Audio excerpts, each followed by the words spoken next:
Assalamualaikum warahmatullahi wabarakatuh. Perkenalkan, saya Hilda Ismawati. Saya dari Pendidikan Fisika Angkatan 2024 Universitas Negeri Jakarta.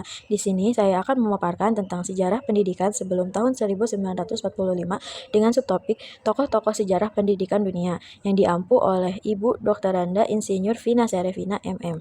Sejarah pendidikan dunia dimulai dari zaman purba dan zaman Yunani purba, kemudian zaman Helenisme tahun 150 sampai 500 sebelum Masehi, ke zaman pertengahan tahun 500 sampai 1500-an, zaman reformasi dan kontra-reformasi pada tahun 1600-an. Yang kedua adalah zaman realisme. Pendidikan diarahkan kepada kehidupan dunia dan bersumber dari keadaan di dunia. Zaman rasionalisme memberikan kekuasaan pada manusia untuk berpikir sendiri dan bertindak untuk dirinya. Karena itu, latihan sangat diperlukan untuk pengetahuannya sendiri. Francis Bacon adalah tokoh yang menetapkan dasar-dasar empirisme, kemudian pengetahuan penggunaan metode induktif. René Descartes adalah seorang filsuf dari Prancis yang menjadi salah satu tokoh utama dari pendekatan empirisme. John Constable adalah seniman Inggris yang mengungkapkan teori naturalisme. Adapun learning outcome yang pertama yaitu mengetahui sejarah pendidikan dunia, yang kedua mengetahui zaman sejarah pendidikan dunia, dan yang ketiga mengetahui tokoh-tokoh sejarah pendidikan dunia. Dari zaman kuno hingga era digital, sejarah mencatat deretan panjang tokoh-tokoh pendidikan yang berasal dari berbagai latar belakang budaya dan sosial. Mereka memiliki visi yang berbeda-beda tentang pendidikan, namun memiliki satu kesamaan, yaitu keyakinan bahwa pendidikan adalah kunci untuk mengubah dunia. Untuk itu, mari kita simak 3 tokoh yang mempunyai peran penting dalam pendidikan di dunia. Untuk tokoh yang pertama yaitu Francis Bacon. Francis Bacon lahir pada tanggal 22 Januari 1561 di Strand, London, di Inggris.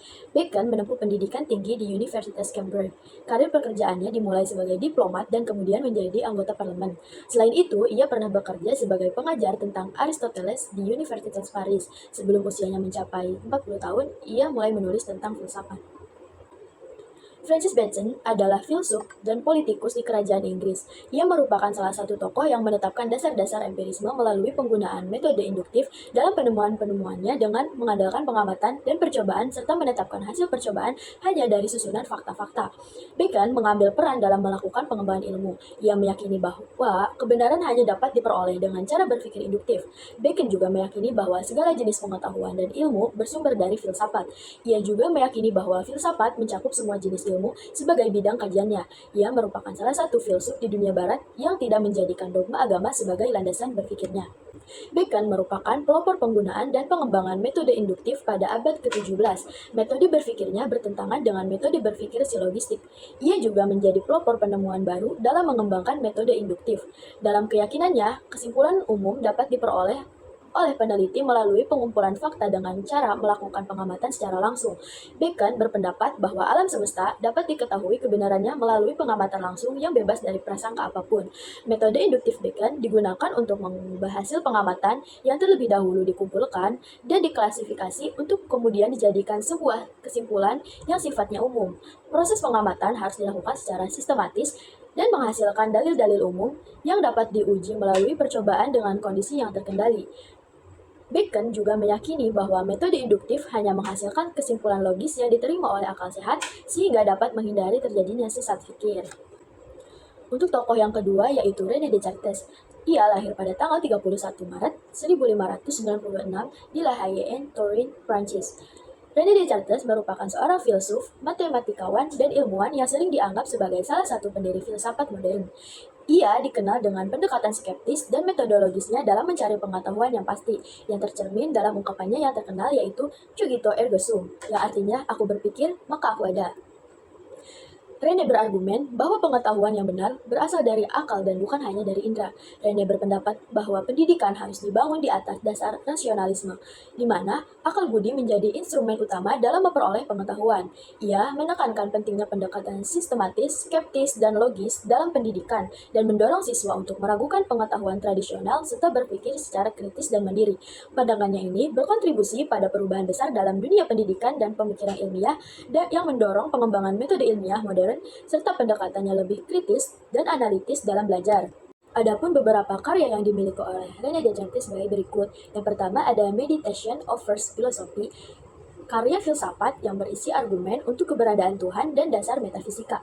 Yang kedua ada Discourse of the Method. Buku ini menguraikan metode Descartes untuk memperoleh pengetahuan yang pasti termasuk pernyataan cogito ergo sum. Yang ketiga ada Principles of Philosophy, buku yang menjelaskan pandangan Descartes tentang ilmu pengetahuan alam dan filsafat. Dan tokoh yang terakhir yaitu John Constable. John Constable merupakan seorang pelukis terkenal asal Inggris yang lahir pada tanggal 11 Juni 1776 di Suffolk dan meninggal pada tanggal 31 Maret 1837 di London. Ia dikenal sebagai salah satu pelopor dalam aliran naturalisme dalam seni lukis, dengan fokus pada pemandangan alam yang realistis dan emosional. Meskipun belajar di Akademi Royal London, banyak dari keterampilannya yang diperoleh secara otodidak melalui pengamatan langsung terhadap alam. Constable menyatakan bahwa kebiasaan pelukis hari ini adalah bravura, yaitu sebuah upaya untuk menggambarkan sesuatu yang melampaui kebenaran.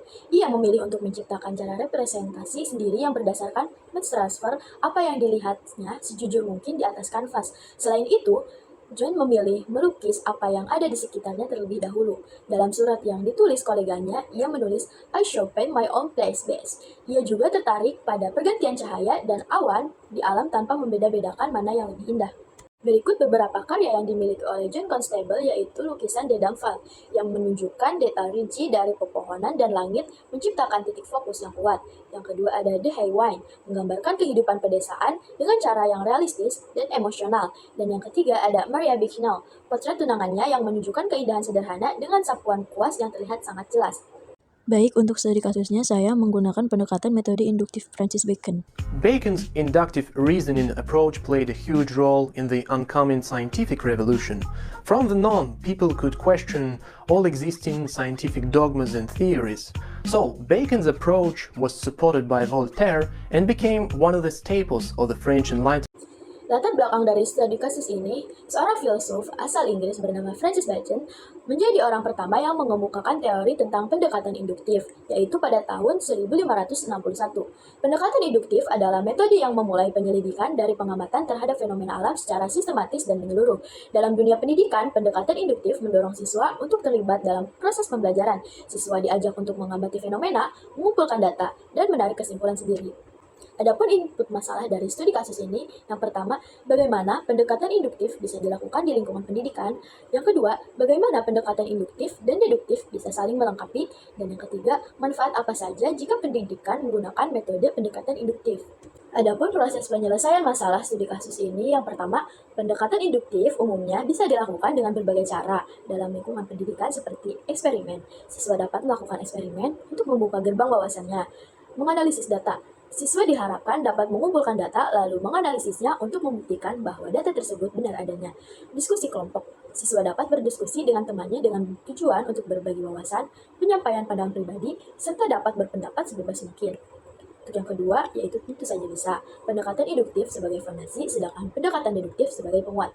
Maksudnya adalah dalam pendekatan induktif harus menekankan bukti dan data dari konsep prinsip pengajaran secara eksperimental, sedangkan pendekatan deduktif menekankan konsep dan prinsip pengajaran secara teoritis, sehingga keduanya dapat saling melengkapi. Dan yang ketiga, ada banyak sekali manfaat yang didapatkan saat menggunakan pendekatan induktif, antara lain meningkatkan kemampuan berpikir, meningkatkan kemampuan komunikasi, membuat siswa jadi lebih percaya diri, serta melatih mental untuk menghadapi dunia yang luas ini. Output masalah studi kasus ini, yang pertama, dengan diadakannya pendekatan induktif di lingkungan pendidikan, menjadikan siswa mampu mengembangkan kemampuan diri yang dimiliki sehingga pendidikan dapat berlangsung secara kondusif.